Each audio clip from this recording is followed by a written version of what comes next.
Hello guys and welcome back into a new brand video. In today's tutorial, I'm going to show you how to transfer your Robinhood account to Charles Schwab account. So make sure to watch the video to the end and follow these simple steps. So in this video, we are going to just follow this Robinhood sports article and this article from the Investing Simple. And basically, for any transfer request, you will need first to make sure that you resolve any account restriction. That means in your Robinhood account, make sure that you have zero negative balance in your account. And of course, make sure to resolve any uh, conflicts or restriction.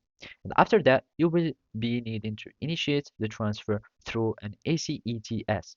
And basically, this depends on the broker that you want to transfer to.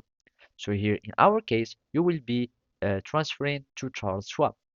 Now you will need to open an account with Charles Schwab, and after that you finish setting up your account and that you are eligible to use it, you will be needing to go and log in and then go to the transfer and payments.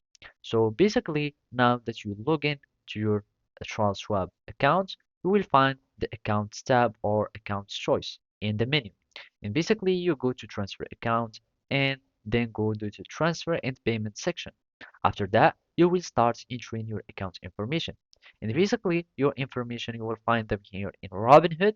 And basically, you will go to Robinhood account. And from there, in the account, you will find investing section or investing tab. From there, you will find your account number that you will be shown near the top. And of course, you have also the Robinhood DTC number if you were requested.